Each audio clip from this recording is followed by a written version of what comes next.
The UN urges the United States and Iran to respect the ceasefire. However, Trump warns military action remains possible if talks with Iran should fail. And Netanyahu orders more expanded control over Gaza.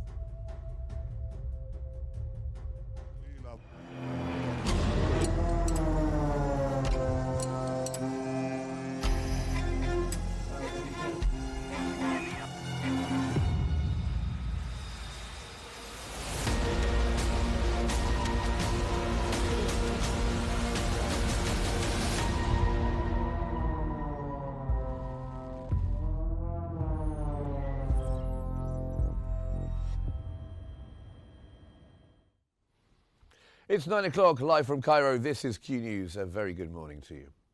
The United Nations urged the United States and Iran to respect the ceasefire after renewed military activity raised concerns over escalating tensions. The appeal came after reports that U.S. forces carried out overnight strikes on Iranian military sites that Washington said threatened American troops and commercial shipping in the region. U.S. media also reported that American forces intercepted drones launched from Iran, while U.S. officials described the strikes as defensive and insisted the ceasefire remains in place. Meanwhile, Iranian media reported explosions near the southern port city of Bandar Abbas yesterday, as tensions continue despite ongoing diplomatic efforts. We also are very worried and concerned about the reported the exchange of fire. The U.S. military denied Iranian claims that an American aircraft had been shot down near the southern Iranian province of Bushehr. Iranian state television had earlier reported that a U.S. aircraft was destroyed in the Jam area of Bushehr province, citing local officials. However, U.S. Central Command, CENTCOM, rejected the claim in a statement posted on X, saying no American aircraft had been shot down. CENTCOM added that all U.S. air assets in the region had been fully accounted for.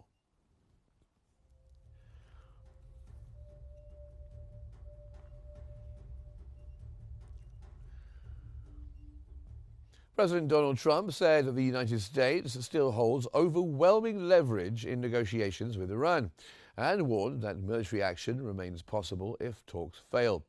In an interview with Fox News, Trump said Washington would consider renewed force if any agreement with Tehran failed to serve American interests. The U.S. president claimed earlier American strikes, including operations involving B-2 bombers, had significantly weakened Iran's nuclear ambitions. Trump also stressed that the U.S. maintains strong leverage in the negotiations while continuing economic pressure through new sanctions targeting Iran's oil trade and shipping network. Because we've defeated them militarily on 100%. Their military, we've sort of left it alone. The U.S. Vice President J.D. Vance has said Washington is close to reaching an agreement with Iran, but stressed that negotiations are not yet finalized. Speaking to reporters, Vance said a potential agreement would reopen the Strait of Hormuz and further weaken Iran's military and nuclear capabilities.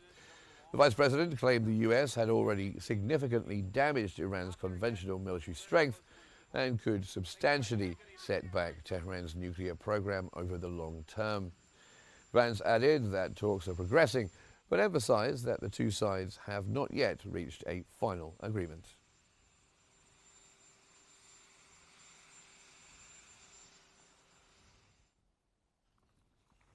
Iran's Supreme Leader Mojtaba Khamenei accused the United States and Israel of seeking to weaken and divide the Islamic Republic.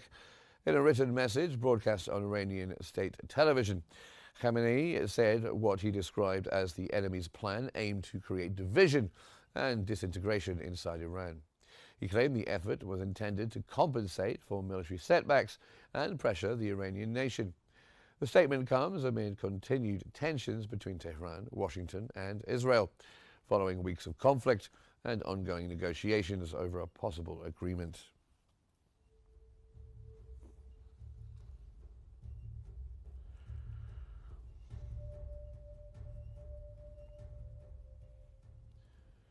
Iranian state television aired footage it said showed Revolutionary Guard forces launching missiles at US bases in the region. Iran's Revolutionary Guard said the missile launches were carried out in retaliation for recent US strikes in southern Iran. State media claimed that the attacks targeted American military bases across the region, though no immediate confirmation of damage or casualties was released.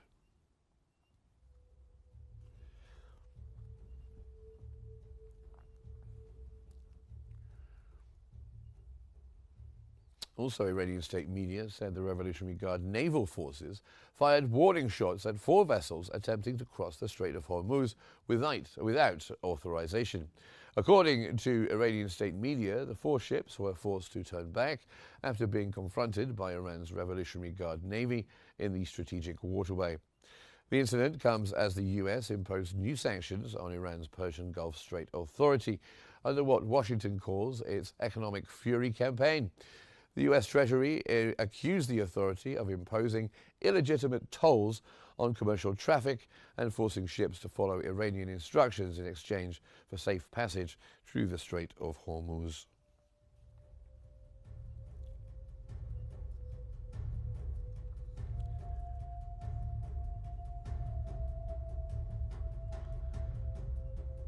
Now, for more on this, we cross over to the newsroom. Rehan Morsi is there for us. Good morning, Rehan. Good morning, Mark. Thank you so much. And to help us better understand the situation, we're joined from Brussels by Dr. Kamila Zarekta-Romanowska, a research fellow on international and EU law. Welcome and thank you for joining us this morning on Qnews. Let's start off. Thank you very much indeed. It's always a pleasure. Absolutely. And let's start off by asking you, how do you see the reasons behind the prolonged negotiations between the United States and Iran, as well as the statements that are sort of contradictory from both sides? Well, indeed, we are seeing a situation when both countries are definitely trying to seek some kind of leverage one to another while trying to resolve internal constraints and taking care of the internal tensions as well as political turmoil which is inside, as well as those civilians who are not very happy with what's going on. President Trump truly is presenting this as a broader strategic picture which involves China, energy markets, and American global partnership.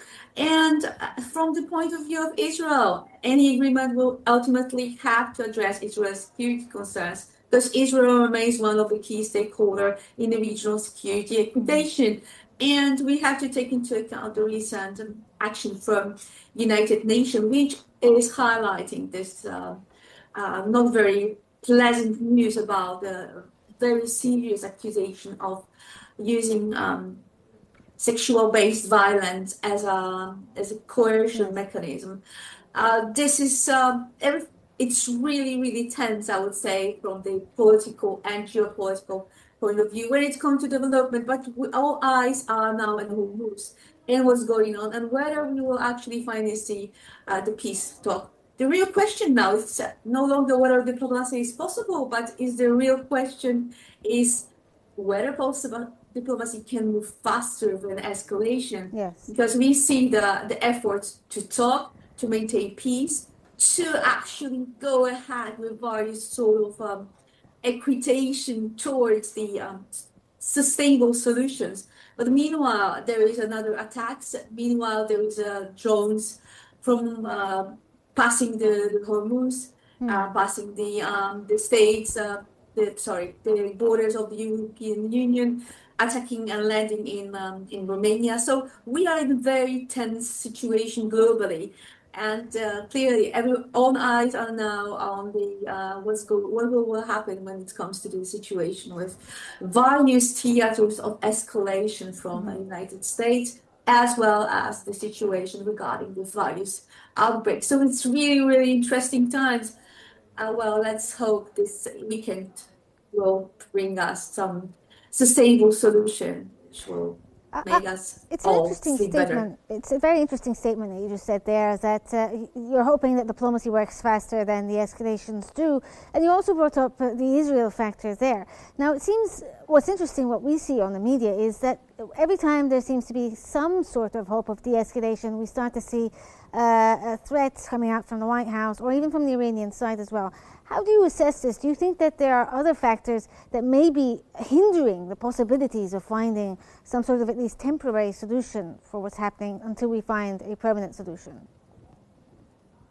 Well, yes, but from one point of view, we can see that, especially for this region, where the turmoil and the internal fractions are so deeply rooted, we are witnessing now very important Muslim holiday. At the same time, we would really hope that this will bring us a peaceful solution. So we hope, but at the same time, we see that meanwhile, there is a Lebanon fire, which becomes even more important spoiler because of developments there directly affects both Iranian calculation and Israel influence, and that Europe is increasingly saying them sees Hormuz not simply as an energy issue, but as a resilient issue affecting food prices, inflation, economic stability, and fertilizers. And this is like spillover, economical spillover all over the place, and we are still eyeing on the situation regarding the Ebola. Well, no one now is talking about hantavirus, but everyone is really, really afraid about what will happen with the outbreak right now. WHO is rising alarm, but at the same time, we could see that this is as well connected to the other, I would say, the fire. When it comes to the situation with a very long-term hunger issue at the Sahel, I mean, it's all so connected. We can actually see the connection between one crisis to another are not weakening; they are growing, and they are even more, let's say, prominent. Well, I would see that in all those situations, we could really see that. While we are hoping that we are moving closer between agreement between USA and Iran, the thing is that we really afraid if whether the situation will find a peaceful solution and how it will be the stance of the Israel. Because if there is no Israel file being addressed, the peace is really uncertain. It will rather be another ceasefire and prolongation on other terms. Yes. So would you say that your assessment here is that we're not really close to finding a final agreement between the United States and Iran, and we're just closer to war? Given the last 2 days, there have been slight escalations or slight skirmishes between both sides. We've seen attacks by the U.S. claiming it's self-defense, and the Iranians doing the same as well. Does this mean that we could head back to war very soon? At a certain point, yes, because we can actually ask our side whether this is a buying time on both sides, because we probably are closer to the diplomatic framework rather than to final peace agreement. But for the first time, indeed, within the weeks, diplomacy appears to be moving slightly faster than escalation, which is great news. I believe that this is a genuine progress, although it would really premature to describe it as a breakthrough. The reason is that negotiation has evolved beyond the narrow nuclear fight and increasingly concern the broader security architecture of the Middle East. Washington and Tehran are no longer discussing only uranium enrichment or sanction relief. They are effectively negotiating the future balance between deterrence, regional influence, maritime security in the Strait of Hormuz, and the role of Iran within the wider regional order. What makes this negotiation particularly difficult is that both sides are simultaneously negotiating and applying pressure. They may appear contradictory, but the question is often how the serious diplomacy functions. The United States want to maintain leverage while preserving diplomatic options. And Iran seeks sanctions relief and recognition of its strategic relevance while avoiding perception of capitulation. This is particularly important when it comes to the situation in the towards their constituents, civilians and citizens, of course, but as well in the broader Middle East, let's say, sphere. But from the European perspective, the significance of these talks extends far beyond Iran itself. The conflict increasingly affects energy markets, shipping routes, inflation, food security, and economic resilience. The European policymakers understand that prolonged instability in the Gulf inevitably produces consequences for both Europe and the wider MENA region. But for this reason, I would argue we are witnessing emergence of possible diplomatic framework. However, the most difficult issue remains unsolved, and the particular verification, sanction sequencing, and long-term compliance mechanisms are still waiting to be addressed. The negotiations are no longer about Iran nuclear program alone. They are increasingly concerned on the future stability in the wider Middle East, as well as consequences for the global order, European and MENA and other regional development, as well as regional, let's say, ability to absorb the shocks and the crisis. Well, yes, as you said there, that the issue right now is no longer just the nuclear program, but there are other issues that have been created by this war, which includes the closure of the Strait of Hormuz. Now, I'd like to get your take here about the statements circulating about imposing tolls on ships crossing the Strait of Hormuz. Is this going to be even something that's on the table? Because we also saw statements coming out from Trump saying that this is something they're just not going to accept. Is there a scenario where they will find some sort of compromise or middle ground, or is this just not even on the table for the Americans? In my opinion, it's not yet on the table. Hormuz is not simply a shipping route. It's one of the strategic arteries of the global economy. And it's not just about the shipping, it's as well about the cables which are there, the internet connection, the global interconnected world. Discussion about fees should not be viewed as a technical maritime issue. It is fundamentally a question of freedom of navigation and international order, including international economic order. The Strait of Hormuz is one of the world's most important choke points. Any attempt to condition access, impose politically motivated restriction, or create uncertainty regarding transit immediately affects the global markets. So the implications extend far beyond the Gulf.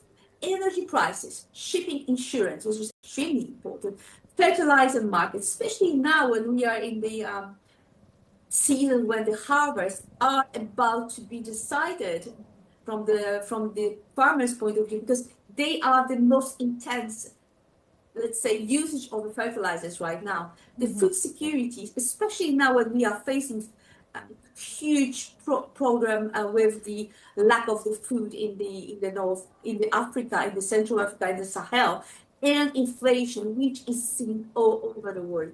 European regions, MENA regions, is really facing a difficult time when it comes to the situation. And we are still seeing this all, including the inflation, being connected to the uninterrupted flow of maritime commerce through Hormuz. This is precisely why Europe increasingly approaches Hormuz as a resilience issue, rather than merely an energy issue itself. The concern is not only whether oil reaches markets today, far beyond. It's whether the international system remains sufficiently predictable to sustain economic stability tomorrow and day after tomorrow. International maritime law exists precisely to prevent strategic waterways from becoming instrument of political coercion. The challenge now is ensuring that legal principles remain enforceable in a highly contested geopolitical environment. So the danger today is not only disruption of ships, it's disruption of systems. Okay, thank you so much for your take there from Brussels. That was Dr. Kamila Zarakta-Romanowska, a research fellow on international and EU law. Thank you for joining us this morning, and thank you for your insights. Now we head back to Mark Summers in our studio. To you, Mark. Thank you very much, Raham. Thank you very much indeed. And while negotiations over Iran's future remain uncertain, the impact of this regional confrontation is being felt far beyond Tehran. with Lebanon once again facing growing instability as clashes between Israel and Hezbollah intensify and ceasefire efforts come under increasing strain.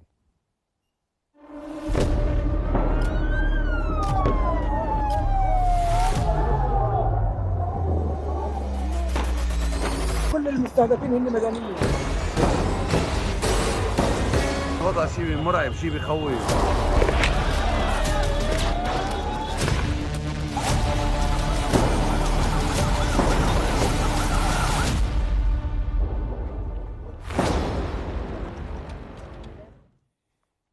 Lebanon's health ministry said the death toll from Israeli strikes since March 2nd has risen to more than 3,300 as attacks intensify across the country. Lebanese authorities have also said Israeli attacks have now wounded more than 10,000 others since the escalation began in March. The health ministry said an Israeli strike on the Shufet area in Beirut's southern suburbs early this morning killed a woman, her infant daughter, and another child. 15 others were also wounded in the strike, including children and women, as Israeli operations continue across southern Lebanon and Beirut's southern suburbs.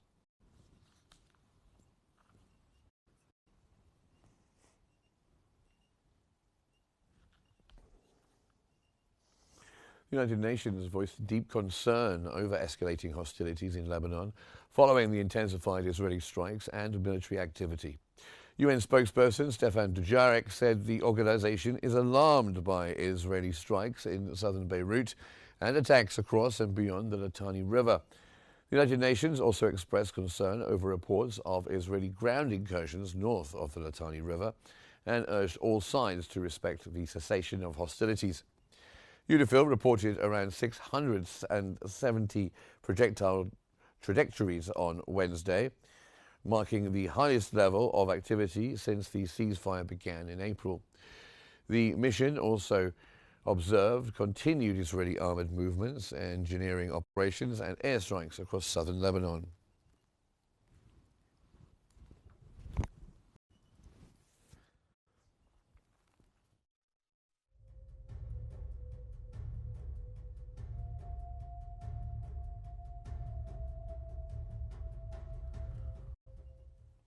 The Pentagon is hosting a military meeting between Lebanon and Israel to discuss security arrangements linked to a proposed agreement between the two sides.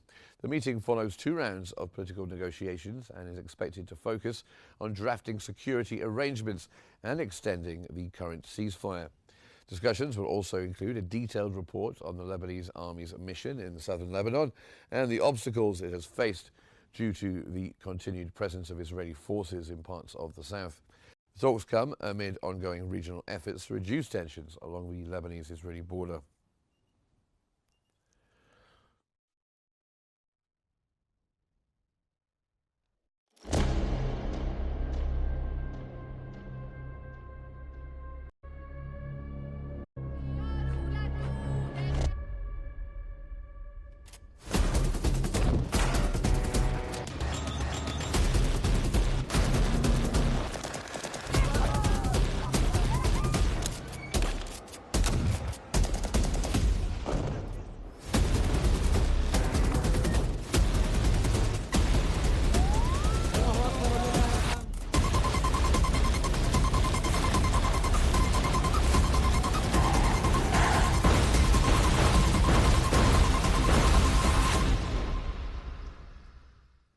Gaza now, and a large fire erupted in Qnews after an Israeli strike hit a warehouse as Israel signaled plans to expand control inside Gaza.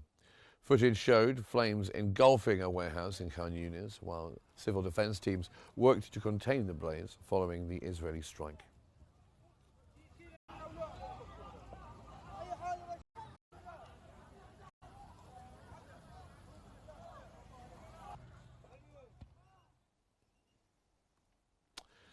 Israeli Prime Minister Benjamin Netanyahu said he has ordered the military to expand control over the Gaza Strip, despite the ceasefire being in place. Speaking at a conference in a settlement in the occupied West Bank, Netanyahu said Israeli forces currently control around 60% of Gaza's territory. He added that he had instructed the military to move towards controlling 70% of the enclave as pressure on Hamas continues to intensify. The remarks come amid ongoing concerns over renewed escalation and the humanitarian situation in Gaza.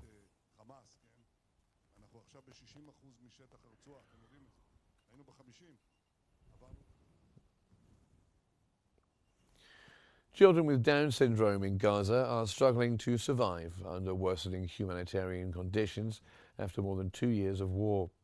Palestinian families and specialists say the war has devastated healthcare, education, and rehabilitation services for children with Down syndrome across the Gaza Strip.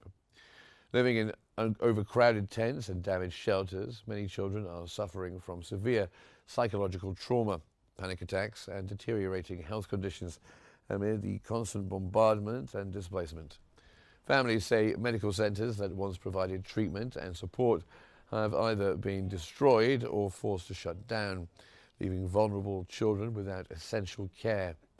Aid workers warn that overcrowding, hunger, and weak immunity are worsening the suffering of children in Gaza as the humanitarian crisis continues to deepen.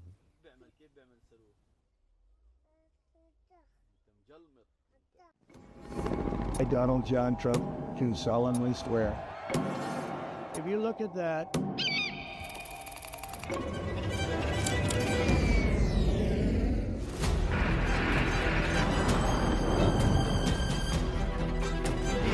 or we're out.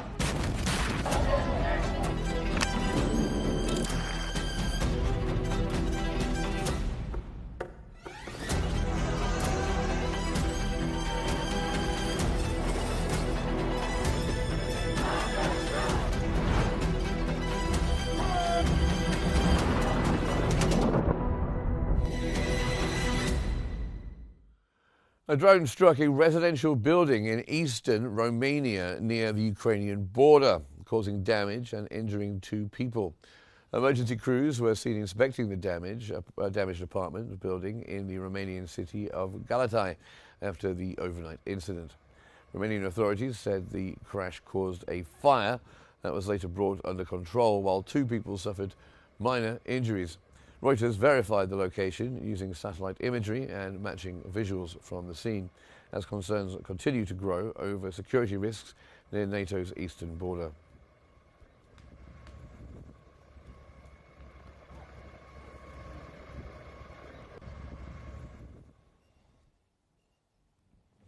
A large-scale robot carnival featuring AI-powered performances and smart technology exhibitions opened in the Chinese city of Tianjin.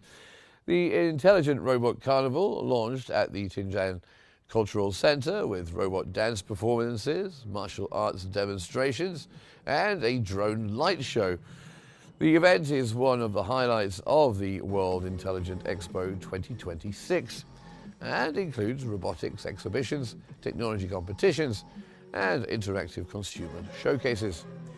Organizers said the carnival aims to give visitors an immersive experience with emerging smart technologies and the latest developments in robotics and artificial intelligence.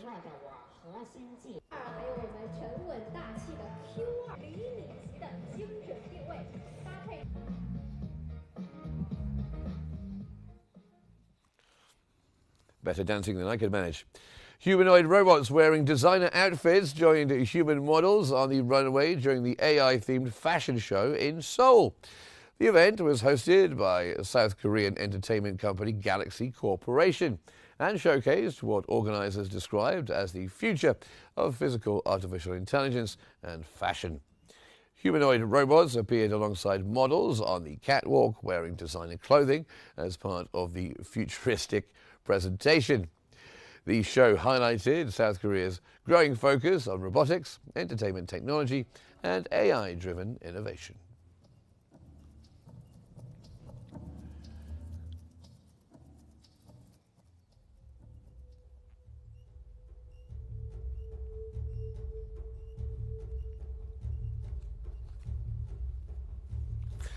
That's all for now, but before we go, let's take a look at the headlines making the news this hour.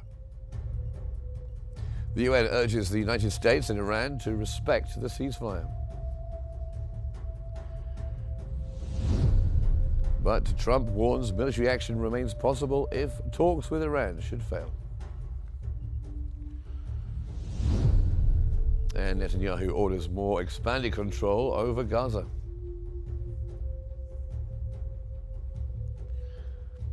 And that's all for now. Thank you for watching us this morning on Q News, your window to the latest developments from across the region and around the world. Rahem is back with us shortly with more discussion and analysis. Stay with us here on Q News.